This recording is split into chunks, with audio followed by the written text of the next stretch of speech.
Hello everybody. Welcome to my channel where we talk all things careers, employment and job search tips. My name is Kilebukile Masuku. I'm the founder of the KMC Careers HR Consulting, and I am the career strategist and HR consultant by profession. So welcome to my channel. If you're first time in here, please subscribe and hit the notification button below. And if you've already subscribed, thank you so much.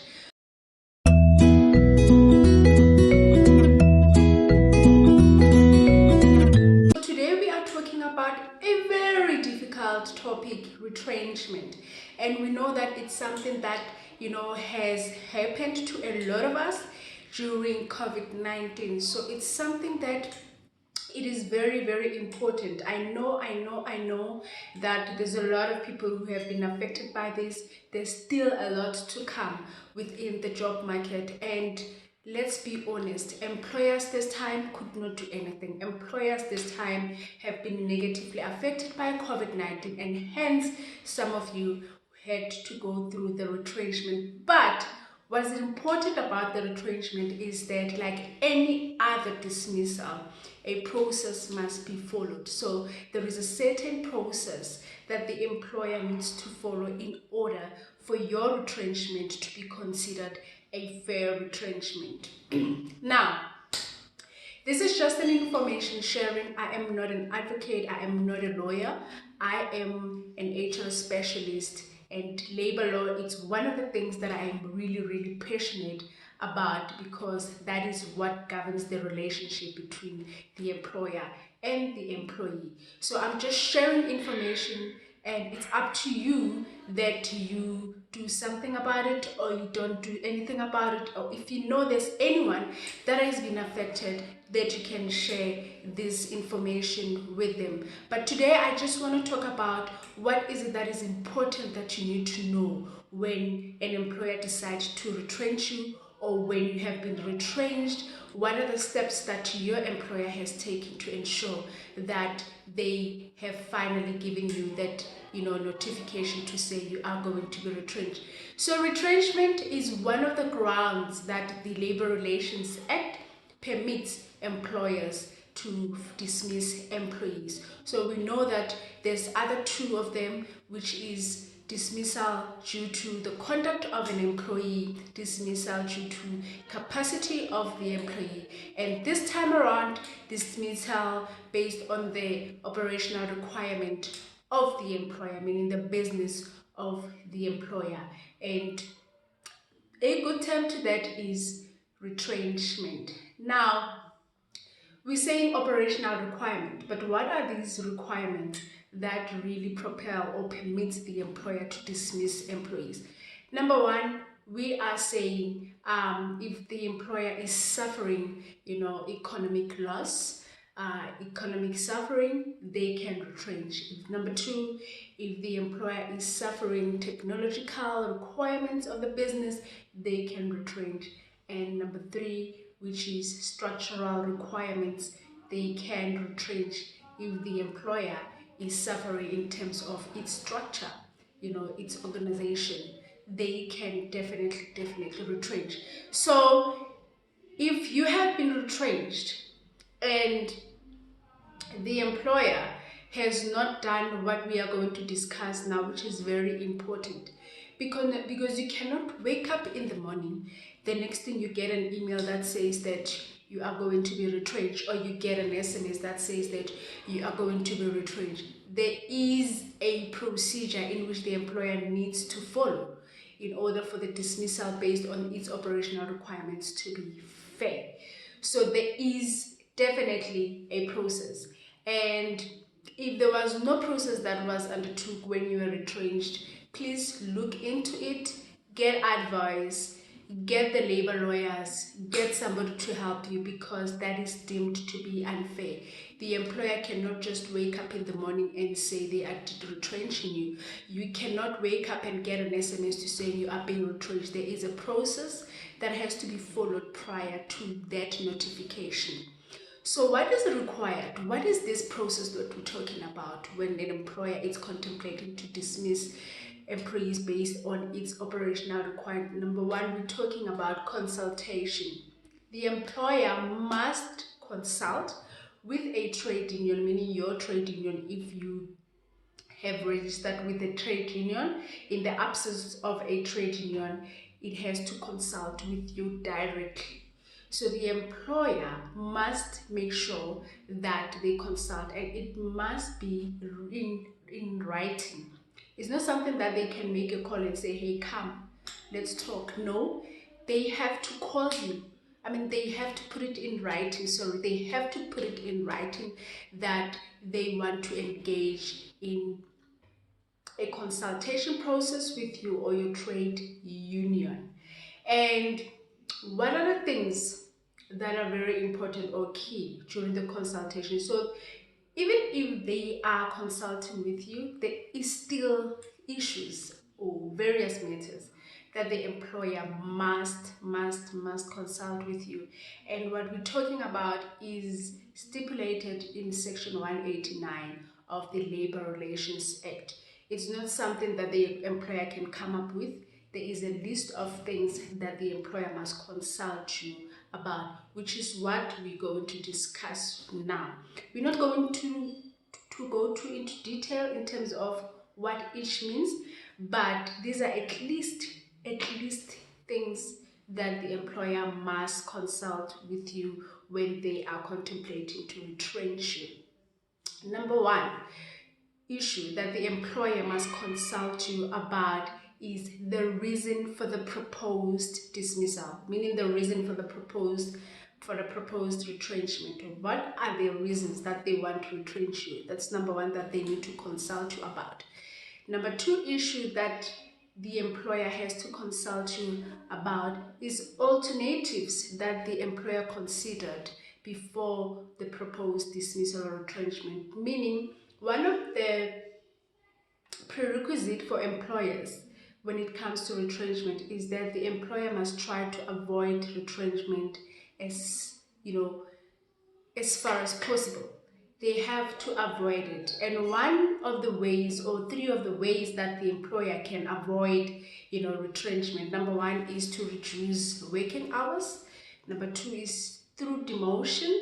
Number three is cutting off salaries. Whatever the case may be, retrenchment should be treated as a last resort. Last resort. And the employer will have to prove this should your case go further to CCMA or wherever.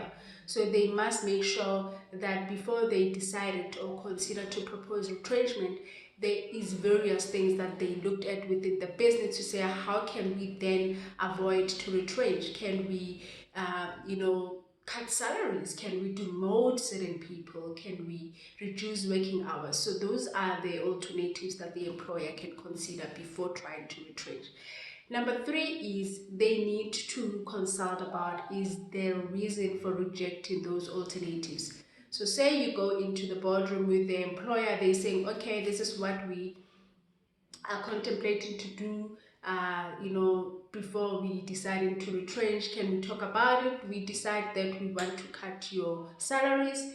And you say nope, you give them your reasons why you say no, and they must put that in writing. So they must also, put it in writing, the reason for rejecting those alternatives. Number four thing that the employer needs to consult about is the number of employees that are likely to be affected and their job categories. So who is going to be affected? The employer needs to consult and talk about who is going to be affected. And the method in which the employer is going to select those employees. Now, the Labor Relations Act, I know that there is what we call LIFO and FIFO. LIFO means last in, first out. FIFO is first in, first out. So those are the two criteria that is required when trying to select employees who are going to be affected. But the most currently used is the LIFO, the last in, first out. Hence, you found a lot of people who have just joined companies were the first people that the companies who were retrenching considered to be retrenched. And once that is being determined, the other thing to consult about is the timing, the period in which the retrenchment is going to take place. When exactly are we going to be retrenched? When exactly are our contracts going to be terminated? Is it next week, next month, wherever? So that also needs to be in writing or consulted about. And we also want to talk about severance package. You are not going to be retrenched and be left, like that. There is a severance package. Now you must know that severance package does not form part of your payout. There's still going to be a payout that the employer has to pay you in respect of your contract of employment, such things like your leave pay, your 13th check if it has to be prorated, so any other thing. But severance package is something that is separate, and that is stipulated in section 41 of the Basic Condition of Employment Act, which basically says that you are entitled to 1 week of your remuneration for every year of service. Say that you have worked for a year, that means you are going to get 1 week worth of your remuneration.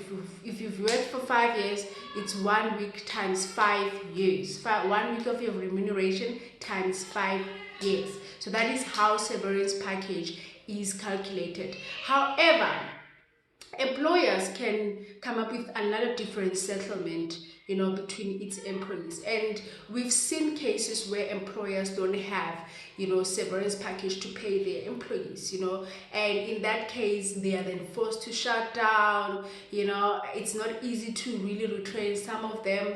If they don't have the severance package to pay, they'd rather say, okay, let us just cut salaries, let us just reduce working hours so that we avoid dismissal, because if they retrench you without paying severance package, that is in infringement of the act. The act says they must pay you. But another thing that I have discovered is that should you then refuse any alternative that the employer will be putting in, on the table, you are going to forfeit the severance package. You are definitely going to forfeit the severance package. The employer will not be paying you the severance package. So I really advise you that when you go into consultation, when the employer is really, really into deep, problems and they are trying to save the company, whatever measures that they're going to take, please be considerate and understand that, the decision makers are feeling it. They probably the first people to feel it. The fact that they can't afford to pay salaries for them, it's heavy on them. So be considerate whenever an employer is contemplating retrenchment, and try to understand what the employer is putting on the table. And one thing that you must know, that retrenchment, it's a no-fault dismissal. It is at a no fault. There's nothing that you did, in order for you to be dismissed or retrenched like that. It is a no fault, and you must rest assured that the employer is really suffering. It's really undergoing some operational requirement, hence they are deciding to do this.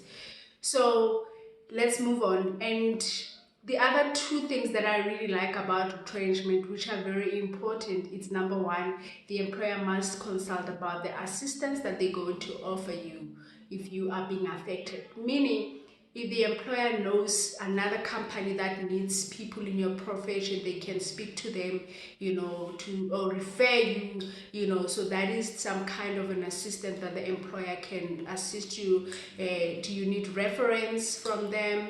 That's another assistance that they can offer you. And lastly, and that is one thing that a lot of people, they don't really care much about it, but it's one of the important things, is that the employer must then discuss with you, or you need to reach consensus about the possibility of future re-employment. What it means is that should in future the employer decide to open its business again, the first point of people that they need to contact is basically you, the ones that they've retrenched. So it's not something that they can or not, it's stipulated, it's one of the things that they need to consult you about, and it needs to be in writing, it needs to be agreed between you and them that there is definitely going to be future re-employment should the employer decide to open its business and you found yourself still unemployed. So basically those are the important things that you need to know about retrenchment, is that it's something that, you know, the employer cannot just wake up in the morning and say, I'm going to retrench you. There has to be, you know, a serious consideration when it comes to, you know, the procedure that's there to it to ensure that your employer is compliant. And if whatever that I have discussed or there was no consultation that took place, please go to the CCMA and refer your matter to just be reviewed to check whether you have been treated fairly, because one of the things or objective of labor relations honestly is to ensure that there is, you know, labor balances within the employment relationship, you know, in terms of the employer being compliant in whatever that the labor relations is requiring from them. So retrenchment is not something that it can be played around with. It's something that is very, very important. It's something that really there has to be a process that the employer is going to take. And if you're one of those people that it did not happen, sometimes employers can take advantage that, oh, there is a thing that is called retrenchment and employees must just take it or leave it. You know, I have had instances during COVID-19 where people are saying, hey, I just woke up and I'm told that I'm going to be retrenched without any consultation, without whatsoever. So it's very important. And if you are retrenched today, one of the things, I think it's going to be another topic for another day, that what are the things that you need to do post that, you know, retrenchment, or as soon as you receive that notification or that final notice that you are going to be retrenched on such and such a day. What is it that you can do, you know, because there is a lot of elements that you need to understand when your contract is being terminated. We're talking benefits that are there. You need to make sure that, you know, they gave you all this required information, your UIF 19 or whatever the case may be, you know, all these things that is due to you because it is yours. So that is another topic for another day, where we're going to talk about what is it that you need to do after you've been retrenched. So that's it for today. If you've got anything, comment down below, share it with somebody that you know that they have experienced it, you know, and yeah, we will see you next time. Thank you for tuning in, and please subscribe into my channel. Please share my content. Until next video, bye.